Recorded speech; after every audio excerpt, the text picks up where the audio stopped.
ओम गणपते नमः. श्री स्वामी समर्थ. एका गणेश भक्ताची आपण कथा या व्हिडिओमध्ये सांगणार आहे. प्रथम पूजनीय गणपती, त्याचा भक्त दक्ष. दक्षास राज्यप्राप्ती कशी झाली यावरील ही कथा आहे. मुगदल ऋषींच्या मार्गदर्शनाप्रमाणे महान गजराजाने ज्या भाग्यवंत पुरुषाची कौंडिन्य नगरीचा भावी राजा म्हणून निवड केली आहे, तो एक राजविंडा श्रद्ध ईश्वरनिष्ठ गणेश उपासक आहे. त्याचे नाव दक्ष असे असून तो नगराबाहेरील देवालयात येऊन राहिलेला आहे. अशा व्यक्तीच्या राजपदी झालेल्या निवडीत जनतेची मान्यता आहे का नाही यांना सुमती प्रधानाने कौल घेतला. महाराणी सुलभादेवी यांच्या कानी ही वार्ता घातली.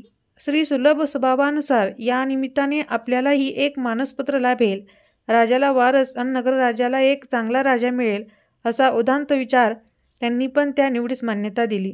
मग काय, सारेजण एका नव्या उत्साहाने नव्या राजाच्या स्वागत आणि राज्याभिषेकाच्या तयारीला लागले. एका शुभ मुहूर्तावर दक्षाला मोठ्या सन्मानाने वाजत गाजत राजमंदिरात आणण्यात आले.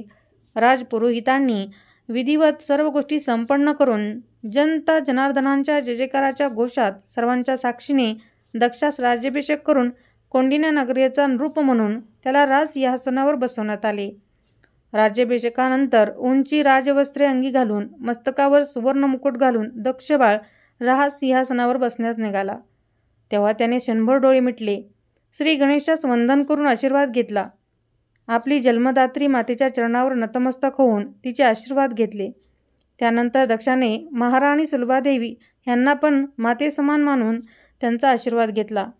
या मंगलप्रसंगी दक्षाने मुद्दाम आपल्या बहादूर विद्यार्थ्यास म्हणजेच मुगदल ऋषींना खास पाचारण करून त्यांचे पद्यपूजन करून मंगल आशीर्वाद घेऊन श्री गुरुदेवा, हा सारा तुमच्या कृपेचा प्रसाद आहे असे म्हणत ती नवी जबाबदारी स्वीकारली.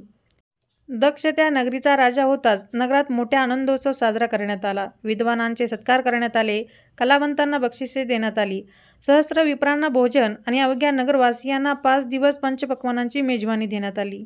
दक्षाने दोन्ही विश्वासू प्रधानांच्या मदतीने हळूहळू सर्व राज्यकारभार जाणून घेतला आणि फारच थोड्या अवधीत त्याने आपल्या गुणकौशल्याने लोकांच्या मनात स्वतःचे एक उत्तम स्थान निर्माण केले. दक्ष राजाचा कीर्ती सुगंध हा आजूबाजूपासून पसरतच असतानाच आपला पुत्र दक्ष हा कौंडिन्य नगरीचा राजा झाला आहे ही सुवार्ता त्याच्या पित्याच्या कानी गेली. त्यांनी प्रथम त्या नगरीत आपले काही खास दूत पाठवून गुप्तपणे दक्षाबाबत, त्यांच्या मातेबद्दल, त्यांच्या पूर्व इतिहासाबद्दल माहिती गोळा केली. जेव्हा त्याच्या मनाची मनोमन पूर्ण खात्री झाली की दक्ष हा आपलाच पुत्र आहे, त्याची माता ही आपली पद्मराणी कमला आहे, तेव्हा मात्र तो धावत पळत या दोघांना भेटण्यासाठी खास कौंडिन्य नगरीत आला. सर्वांची भेट झाली आणि परस्परांना अवर्णनीय असा आनंद झाला. दक्ष हा खरोखरच एक राजपुत्रच आहे ही वार्ता प्रजाजनांना अधिकच सुखावून गेली. भगवंत आपल्या भक्ताची कशी काळजी घेत असतो ह्याचा आणखी एक प्रत्यय दक्षास आला. दक्षास राज्यप्राप्ती झाल्यानंतर आता त्याच्या मातापित्यास त्याच्या विवाहाची चिंता वाटू लागली, पण त्याची सोयही श्री गणेशांनी करून ठेवली होती. श्री गणेशाने आपला एक भक्त राजवीरसेन यास त्याची उपवर कन्या दक्षास दे असा स्वप्नात दृष्टांत दिला होता. त्यानुसार वीरसेनाने तो प्रस्ताव आणला. त्याला उभय पक्षांकडून मान्यता मिळाली आणि लवकरच दक्षाला मंगलविवाह संपन्न झाला. दक्षाची ही इतकी कथा सांगून विश्वामित्र ऋषी थोडे थांबले. त्यांनी भीमराजाकडे पाहून एक स्मित हास्य केले आणि म्हणाले, राजा, अरे त्या श्री गणेश भक्त दक्ष राजाच्या वंशातच पुढे 7व्या पिढीत तुझा जन्म झालेला आहे. दक्षाचा पुत्र बृहदभानू, त्याचा पुत्र हलधर, हलधराचा पुत्र सुशील, सुशीलचा पुत्र प्रभाकर, प्रभाकराचा पुत्र रिपुमर्दी, रिपुमर्दीचा पुत्र चित्रसेन आणि त्या चित्रसेनाचा पुत्र तो राजा भीम. तुमची ही उत्तम परंपरा आहे. आपला पूर्व इतिहास माहीत होताच भीमराजास मोठा आनंद झाला. अध्याय 27. भीमराजास संतान प्राप्ती. भृंग ऋषी पुढील कथा निवेदन करताना अशी माहिती देतात की दक्ष राजाच्या कुळालाच तू 7वा वंशज आहे ही माहिती विश्वामित्र ऋषी भीमराजास देतात. ते ऐकून त्यास मोठे समाधान होते. आपला जन्म हा गणेश उपासकाच्या वंशातला असल्याने आपणही श्री गणेश उपासना करायला हवी अशी प्रबळ इच्छा भीमराजाच्या मनात जागते. तो विश्वामित्राकडे ती बोलवून दाखवतो. तेव्हा ते म्हणतात, राजन, तुझ्या मनोकामनापूर्तीसाठी मी सुद्धा तुला श्री गणेश उपासनेचा सल्ला देणार होतो. आता तू स्वतःहून त्याची इच्छा करतो आहेस तर हे फार चांगलं आहे. असे म्हणून त्यांनी भीमराजास एकाक्षर गणेश मंत्राची दीक्षा दिली.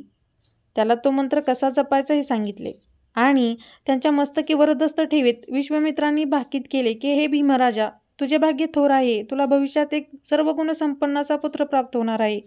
तुमच्यावरच्या निपुत्रिकेचा कलंक दूर होणार आहे. पण तू एकच कर, श्री गणेशावर अढ श्रद्धा ठेवून त्याच्या एकाक्षरी मंत्राचा मी सांगितलं तसं जप कर. त्यानंतर भीमराजा ऋषींना अभिवादन करून त्यांना उचित गुरुदक्षिणा देऊन आपल्या नगरीत परत आला. त्याने आपल्या नगरीत श्री गणेशाचे एक भव्य मंदिर उभारले. एका संकष्टी चतुर्थीपासून राजाने एका दृढ निश्चयाने आणि मोठ्या भक्तिभावाने त्या एकाक्षरी मंत्राची जपसाधना सुरू केली. हळूहळू राजाच्या मनोवृत्ती पालटू लागल्या. त्याला आता जिकडे पाहावे तिकडे श्री गणेशाचे दर्शन घडू लागले. एकदा तो असाच ध्यानमग्न असताना त्याच्या कानी देववाणी पडली. ते ऐकून तो सुखावला. त्याने आपली साधना काळातली ही अनुभूती आणि राजा तुला तुझे नाव उज्ज्वल करेल असा गुणसंपन्न पुत्रलाभ लवकरच होणार आहे ही देववाणी आपल्या राणीस सांगितली. ती वार्ता ऐकून तिचा आनंद गगनात मावेना तिनेही श्री गणेशाची कृपा याचना केली आणि खरोखरच श्री गणेशाच्या कृपेने राणीने एका सुंदर सुकुमार अशा बालकास जन्म दिला. पुत्रजन्माच्या आनंदाने भीमराजा अगदी भान हरवून गेला. सर्व नगरीत पुत्रप्राप्तीचा आनंद व्यक्त करीत हत्तीवरून साखर वाटण्यात आली. राजाने राजज्योतिषांना बोलवून बाळाची जन्मपत्रिका तयार करून घेतली. त्याचे जातक जाणून घेतले. त्यावेळी ज्योतिषांनी हा बालक सद्गुणी, ज्ञानी, गुणवंत आणि यशवंत होणार आहे असे सांगितले. तसेच तारुण्यावस्थेमध्ये या बालकाला एका ऋषिकन्येच्या शापास सामोरे जावे लागेल असेही सांगितले. जन्मवेळ, नक्षत्र, रास यावरून भीमराजाच्या या पुत्राचे नाव रक्मागंध असे ठेवण्यात आले. बाळ रक्मागंध मोठ्या लाडाने वाढू लागला. या हुशार एकपाटी राजपुत्राने आपला मौजीबंधनानंतर गुरुगृही राहून ज्ञान, विद्या, कला शिकून घेतल्या.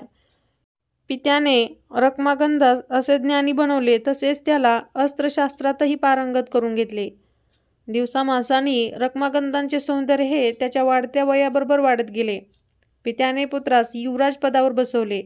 रक्मागंध हा त्या नगरीचा युवराज, सर्व प्रजाजन आणि आपल्या मातापित्यांचा तो अत्यंत आवडता झाला. आणि एक दिवस राजपुत्र रक्मागंध हा शिकार करण्याच्या निमित्ताने अरण्यात गेला. आणि पुढील अध्याय पुढील व्हिडिओमध्ये. व्हिडिओ आवडला असेल तर चॅनलला लाईक आणि सबस्क्राईब करा.